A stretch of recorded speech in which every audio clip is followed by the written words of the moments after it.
আপনারা জানেন বর্তমান ইন্টারনেট ফেসবুকে ভালো করে জানেন, কয়েকদিন আগে সেই চীনেরা চাইছিল, এক মাসও হয় নাই, চীনেরা চাইছিল নতুন করে কোরআন বানায় দেখাবে।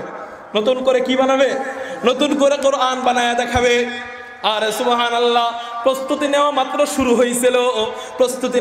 হয়েছিল। আল্লাহ বলেন, এই কোরআনুল কারীমের জিম্মাদার আমি মাওলা নিজে নিয়ে নিলাম।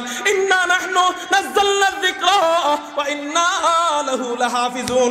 এই কোরআন নাজিল করেছি আমি মাওলা, এই কোরআনুল কারীম সংরক্ষণ করার দায়িত্ব আমি মাওলা নিজে নিয়ে নিলাম। আজ পর্যন্ত এই কোরআনুল কারীম নিয়া কেউ ষড়যন্ত্র করতে পারে নাই, সবাইকেই দাবায় দিছি। আর তোরা এই কোরআনকে অসম্মানিত করতে যা, এই কোরআনকে পিছে ফেলায়া তোরা কোরআন বানাবি, দাঁড়া, তোদেরকেও আমি এমন একটা রোগ দিয়ে দিব, এমন একটা ভাইরাস দিয়ে দিব, এবার কোরআন বানাইতে চায় ওরা, ওদের রোগ হয়ে যায় করোনা রোগ। ওদের রোগ কি রোগ?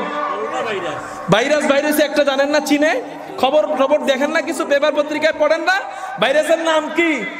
তোরা কোরআন বানাইতে চাইছস, আমি করোনা দিয়ে দিলাম। কি দিয়ে দিলাম? তোরা কোরআন বানাইতে চাইছস না, আমি তোদেরকে করোনা ভাইরাস দিয়ে দিলাম। নেয়ালা ভাইরাসে মর, হাজার হাজার মানুষ মারা যাচ্ছে। শুধু তাই না বাজান, হাজার হাজার মানুষ মরছে তো দূরের কথা, আরো বাহিরের আশেপাশের যত রাষ্ট্র আছে 12-13টা রাষ্ট্রের মধ্যে সেই ভাইরাস ছড়ায় গেছে। 12-13টা রাষ্ট্রে সেই ভাইরাস ছড়ায় গেছে। এই জন্য নাস্তিক বেঈমান মনে করবেন না যে অন্য রাষ্ট্রে আছে সমস্যা নাই, আমরা ভালো আছি। নাস্তিক বেঈমান অন্য রাষ্ট্রে থাকলেও পাশের রাষ্ট্রের উপর গজব শুরু হয়ে যায়। এই জন্য মুসলমান সোচ্চার হতে হবে, এই জন্য মুসলমানের সচেতন হতে হবে। ঈমান, এই দীপ্ত চেতনা আবার গর্জে উঠতে হবে, ঠিক না ঠিক? সাহাবায়ে কেরামের মতো ঈমানি চেতনা আবার গর্জন দিয়ে উঠতে হবে। ও মুসলমান, আজকে মুসলমান নিচু হয়ে গেছে কেন? আজকে মুসলমানদের কণ্ঠের আওয়াজও নিচু হয়ে গেছে, মরা মুসলমানের মতো হয়ে গেছে।